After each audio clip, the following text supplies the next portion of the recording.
Hello. Orange sweater. Halloween's coming up. I have Black Cat upstairs. I thought was going to come down and join me. That would have been perfect. Okay, anyway, 42nd day first video. A correction that I wanted to make. I look at yesterday's videos every day before I teach, and at one point I said consonants instead of syllables when I was talking about writing systems. Our writing system has symbols for consonants. What I meant to say is there are some writing systems that have symbols that stand for syllables as well as ideas. So just a minor thing. I make mistakes like that, and sometimes I catch them, sometimes I don't. All right, now, this next section, I thought about starting it, putting it in the section called morphology and starting morphology, but then I thought, no, I should probably put this in linguistics, because linguistics is the section where I'm going to tend to put things that are true of not just one language, but more than one, many languages even. And what I'm about to explain is true of many, many languages. I'm not quite ready to say all languages, but many languages. It is so important to understand these 8 terms, really, that I call them the bare necessities. Now, the bare necessities, that's an allusion to the Jungle Book. Walt Disney did a wonderful version. A lot of that Walt Disney does I don't care for, but I think he did a wonderful version of the Jungle Book. And there's a song in it, look for the bare necessities, the simple bare necessities. And the kids can usually relate to that. Well, at a certain point I realized these are the bare necessities. If you don't know these 8, there's going to be 8. I've got 4 up here now.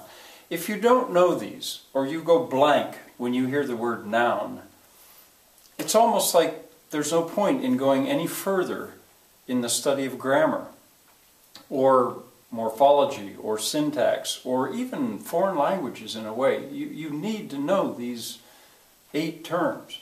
They're the bare necessities. Well, when I say that in class, one of the things I always liked, I'm thinking about a kid, his last name was Wyant. I could come up with his first name if I tried, but I probably shouldn't. But I'll tell the kids, well, here come the bare necessities. And I'll trap them in a way. I'll set up a trap. I'll say, you know, like, look for the... And then I'll stop at that syncopated moment. That's an instance of syncopation in music where you think there's going to be a beat, but it comes next, like, look for the bare necessities. Well, I'll set them up like that, and usually there'll be some kid or two that'll immediately burst into song. And I'm so amused to watch that. Every now and then, I'll have some kid that just, out of nowhere, takes off singing. And this Wyant is the one that mostly, I think that was his name, mostly comes to mind. And sometimes they just won't stop. You know, this is like their one chance in an otherwise boring school day. Here's their chance to shine. More often than not, these are some of the students that don't do so well on these bare necessities. Boy, they know the song, and they'll sing, and I sort of sit back and look at that when it happens. I act more surprised than I am, because it's happened many times. Some kid will just burst into song and sing. It's fun. It's been fun when that's happened. But anyway, at a serious level, these are, well, wait, I've even taken a clip of the Jungle Book and played it in school with Baloo bouncing around. I think I told you I like to watch fat people dance. Well, a fat bear dancing is just about as good or better. But at a serious level, you really do need to know these. The 8 parts of speech. Parts of speech, that's what we call them, at least here in the United States. What that means is kinds of words. When I was a kid, parts of speech, I always heard about parts of speech. Well, didn't always, but I mean when I was learning my grammar. And I thought that was kind of a strange term. I learned it, but I didn't really realize what it was. Well, there are kinds of words. There are basically 8 kinds of words. Parts of speech, we call them. And you need to know these. And I ask the kids to learn them by rote. Even if you don't understand them yet, I want you to be able to rattle it off. So one of them is a noun. What is a noun?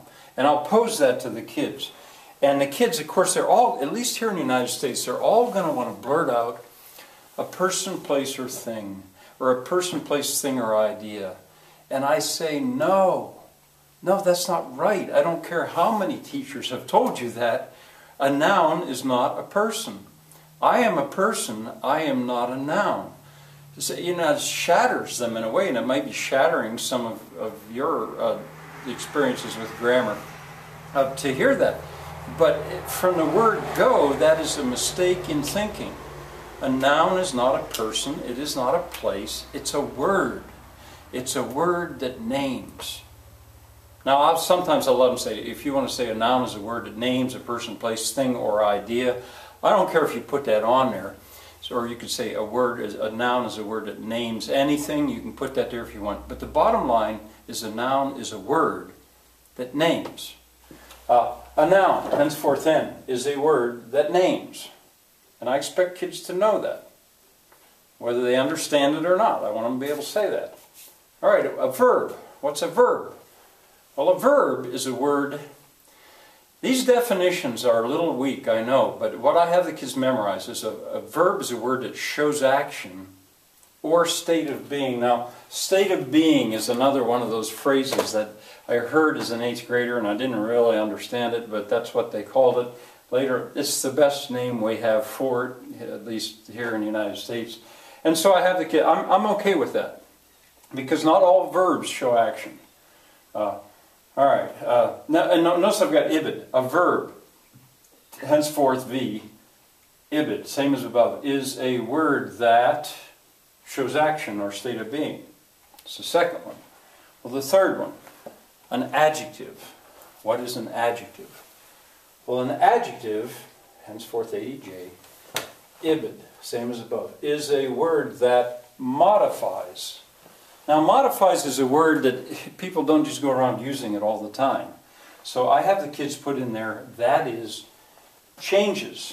If you modify something, you change it.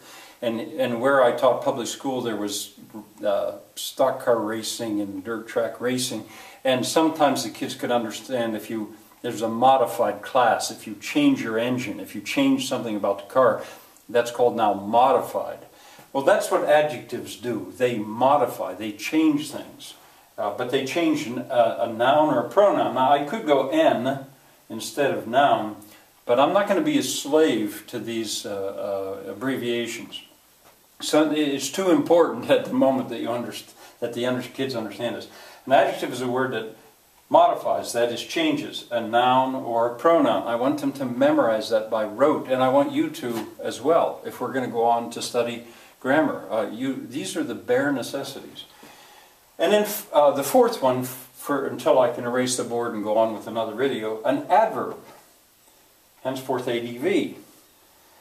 Ibid is a word that modifies, is a word that modifies a verb, an adjective, or another adverb. Now I could have put V here, but you know, for this really is too important to be real sloppy with this. I do use the ibid and the HF and stuff to speed things up, but these are very important. Now I think in some languages adjectives and adverbs run together. In German, for example, you can get away, well, the distinction is not nearly so clear as in English. In English you're making a mistake in usage if you say he sings good. In English, that good's an adjective. You've got to say he sings well. That's an adverb.